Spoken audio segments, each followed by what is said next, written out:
नमस्कार। आज के इस एक्सप्लेनर में हम एक बहुत ही रोमांचक सफर पर निकलने वाले हैं। हम बात कर रहे हैं दक्षिण अमेरिका की, एक ऐसा महाद्वीप जहां प्रकृति ने सच में अपनी पूरी कलाकारी दिखा दी है। आसमान चूमते पहाड़ों से लेकर घनी और रहस्यमयी वर्षावन और ऐसे विशाल पठार जिनका कोई अंत ही नहीं दिखता। तो चलिए बिना किसी देरी के इस शानदार भौगोलिक यात्रा की शुरुआत करते हैं। तो आज हम किन किन चीजों पर बात करेंगे। सबसे पहले एंडीज पर्वतमाला, फिर प्रमुख पठार, उसके बाद विशाल मैदान, फिर नदियां और झीलें, और आखिर में कुछ खास औद्योगिक प्रदेश और द्वीप। शुरुआत करते हैं भाग 1 से, एंडीज पर्वतमाला। जरा महाद्वीप के पश्चिमी तट की कल्पना कीजिए। यहाँ विशाल एंडीज पर्वतमाला पूरे किनारे पर एक रीढ़ की हड्डी की तरह फैली हुई है।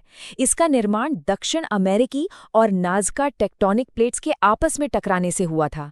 पता है, ये दुनिया की सबसे लंबी महाद्वीपीय पर्वत श्रृंखला है। पूरे 7 देशों से होकर गुजरती है। सच में एकदम अद्भुत। अब इन पहाड़ों की कुछ प्रमुख चोटियों को देखते हैं। अर्जेंटीना में मौजूद अकोंकागुआ यहाँ की सबसे ऊंची चोटी है। इसके अलावा यहाँ ओजोस डेल सलाडो और कोटोपैक्सी जैसे मशहूर ज्वालामुखी भी हैं। लेकिन सबसे दिलचस्प है इक्वेडोर का चिम्बोराजो ज्वालामुखी।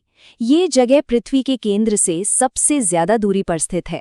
ऐसा इसलिए क्योंकि ये विषुवत रेखा यानी इक्वेटर के पास है, जहाँ हमारी पृथ्वी थोड़ी सी उभरी हुई है ना कमाल की बात।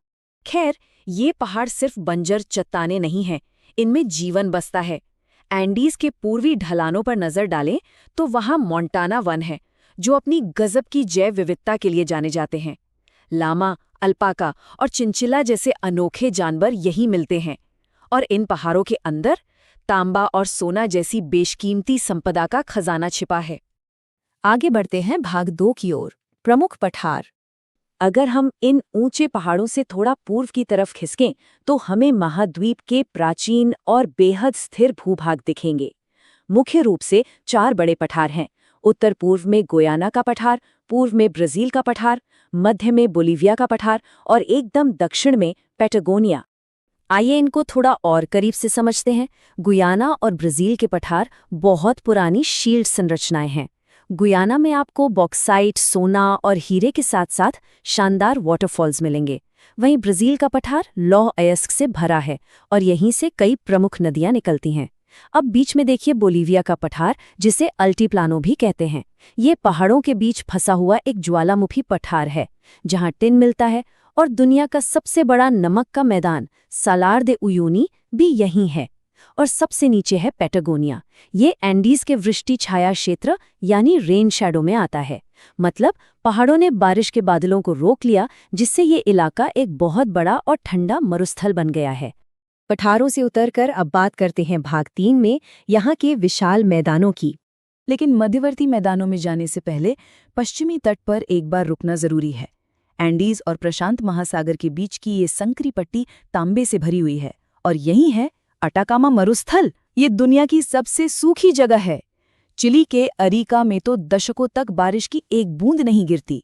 एक और मजेदार बात बताऊं, यहाँ समुद्री पक्षियों, जिन्हें ग्वानो कहते हैं, उनकी बीट की वजह से मिट्टी में नाइट्रेट और फॉस्फेट का बहुत बड़ा भंडार जमा हो गया है।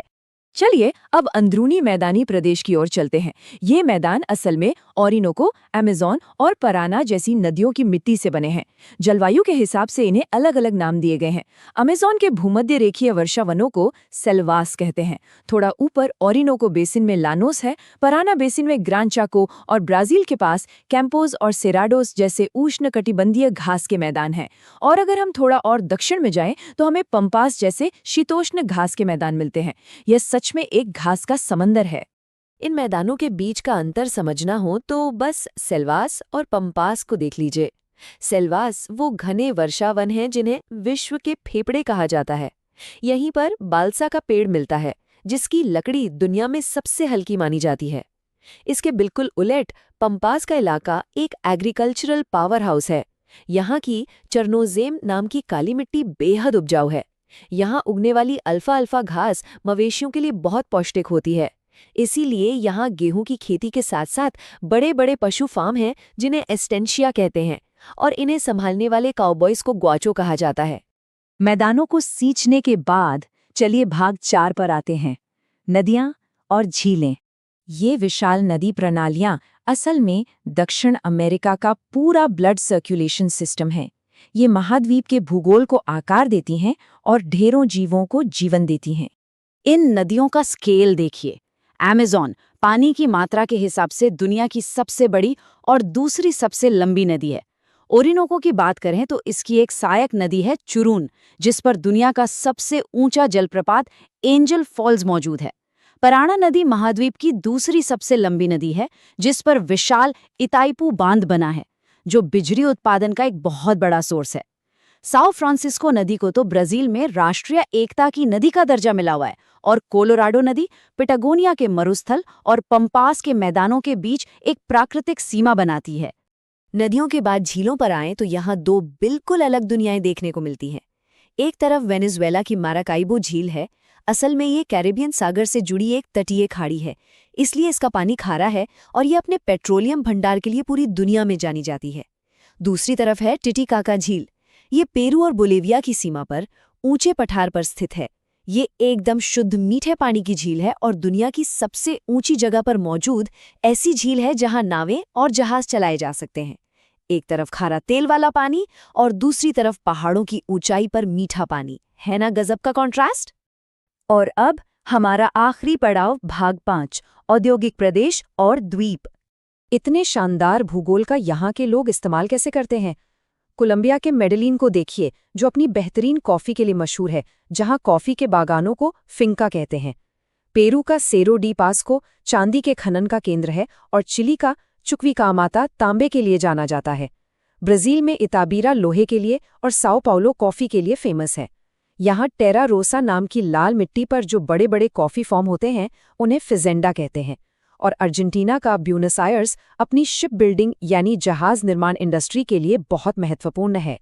इसके अलावा दक्षिण अमेरिका का जो एकदम निचला हिस्सा है, वो रणनीतिक रूप से बहुत अहम है। अर्जेंटीना, बोलिविया और चिली मिलकर लिथियम त्रिभुज बनाते हैं, और हम सब जानते हैं कि भविष्य की बैटरियों के लिए लिथियम कितना ज़रूरी है। यहाँ पास में ही फॉकलैंड द्वीप हैं, जिन्हें मालविनास भी कहा जाता है। ये इलाका यूके के कंट्रोल में है, लेकिन अर्जेंटीना इस पर अपना दावा करता है। महाद्वीप के सबसे दक्षिणी छोर पर टिएरा डेल फ्यूगो है, जिसे मुख्य भूमि से मगलन जल संधि अलग करती है। यह प्रशांत और अटलांटिक महासागरों को जोड़ने वाला एक बेहद महत्वपूर्ण समुद्री रास्ता है। आज के इस एक्सप्लेनर का समापन हम एक बहुत ही दिलचस्प सवाल से करते हैं। भूमध्य रेखा पर मौजूद इक्वाडोर के गैलापागोस द्वीप और हमारे भारत के पूर्वी तट में क्या कनेक्शन है? जवाब सुनकर आप हैरान रह जाएंगे। ऑलिव रिडले कछुए। ये कछुए गैलापागोस द्वीप समूह से हजारों किलोमीटर तैरकर भारत के भितरकनिका और गहरमाथा के तटों तक सिर्फ प्रजनन करने के लिए आते हैं। सोचिए, हम इंसान चाहे दुनिया को अलग अलग महाद्वीपों में बांट लें, लेकिन प्रकृति के लिए ये पूरी पृथ्वी बस एक है, गहराई से जुड़ी हुई। उम्मीद है कि दक्षिण अमेरिका के भूगोल का ये सफ़र आपको पसंद आया होगा।